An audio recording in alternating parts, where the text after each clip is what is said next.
Trade between the U.S. and Cuba are now underway in Havana. Commerce Secretary Penny Pritzker arrived there today for 2 days of discussions. The talks are aimed at easing the trade embargo.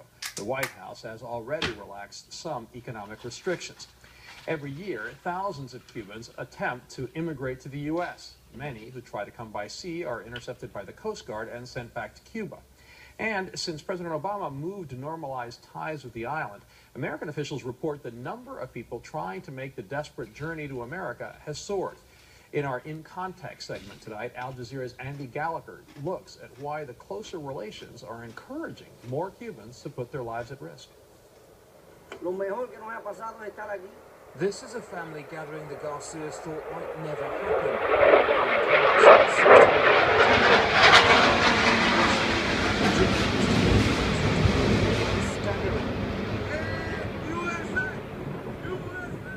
This is the moment Holiday and 11 others made landfall in their makeshift sailboat. As they jumped from the vessel and clambered onto the beach, locals can be heard giving them a warm welcome. For the last 2 days of dangerous there's only a chance that more than a short year. Nonetheless, Holiday says she had no choice. We had to get out fast because we think it's going to get bad. Anyone that comes here in the future are going to get turned back. So we had to hurry up and get here. At the U.S. Coast Guard headquarters in Miami, persistent rumors of an end to the wet foot, dry foot policy are a major concern. The numbers of people making the crossing is now far higher than in recent years. And Captain Mark Fedor says many desperate Cubans are being taken advantage of. Smugglers basically exploited that rumor and told Cubans, if you're thinking about going, you better go now or you're going to miss your opportunity to get into the United States. We know they've been doing that. We've been told that. One of the biggest challenges the authorities here now face is trying to quell a rumor that's putting lives at risk. The Coast Guard tell us they're working with the local Cuban community in the hopes that the message will get back to the island. Meanwhile, the number of those trying to make it to the U.S. mainland by any means necessary continues to grow. The Garcias are now reunited and can begin to plan their futures together. But Juan Carlos told us if he'd known about the crossing, he wouldn't have allowed his daughter to take such a massive risk. He says he's happy she's here, but doesn't want to see any other family members risking everything for a new life. Andy Gallagher, Al Jazeera, Marathon, Florida. Here's a look at the numbers. There has been a 60% increase in the number of Cubans migrating to the U.S. in the first 11 months of the 2015 fiscal year between last October and this past August.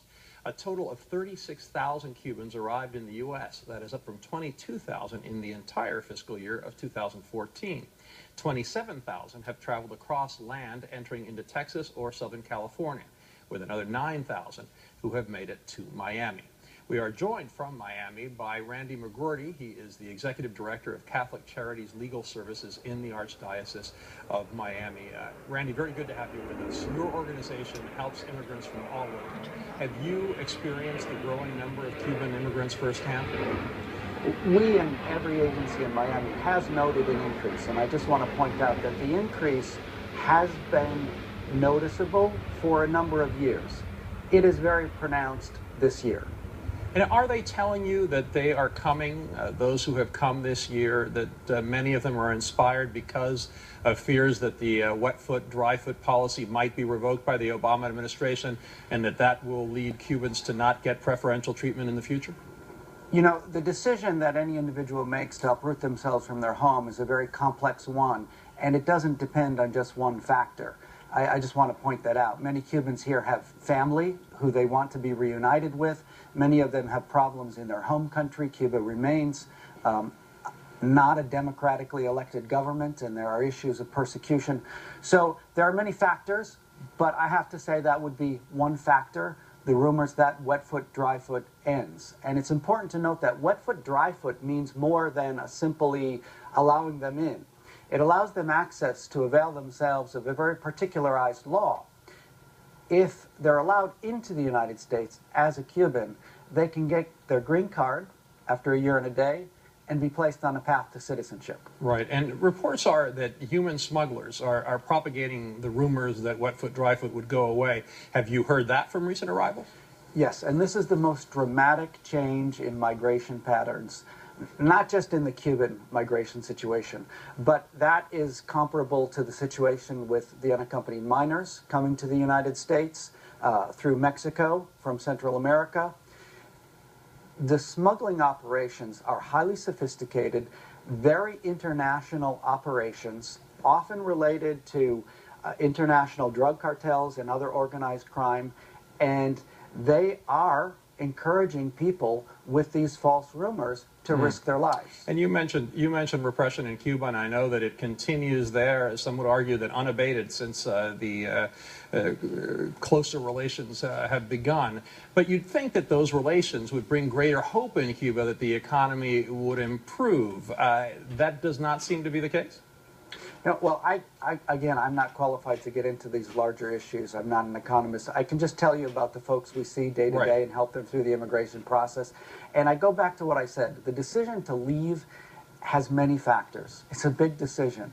And one factor is, yes, will I have an easy time getting into the United States? But remember, there's a critical mass of Cubans here who live here and are very, very big part of the Miami community. Families need to be reunited. There are issues of particularized repression. So it's more complex than just that. Yeah, and as I mentioned, the majority of Cuban migrants are now coming through Texas, getting there overland after traveling to Latin American countries. Now, I know Catholic Charities in Texas have been overwhelmed. How are Catholic Charities across the country dealing with this influx? Do you have the resources you need? We don't. Frankly, this is the first year right now that we've run out of resources, and we have several months left in the year. Miami, as you know, has been receiving up to 30,000 Cubans every year for decades, and has welcomed them, accepted them, and has sort of allocated resources based on those numbers. The increase has led those resources to be stretched. We now have Cubans who, for the first time, have to be put up in homeless shelters. Yeah. Oh, well, I hope you get the resources you need, because clearly a lot of people depend on your services and your help. Randy McGrorty of Catholic Charities, pleasure to have you with us this evening. Thanks. The search for a better life has cost the lives of nearly 100 refugees in the Mediterranean.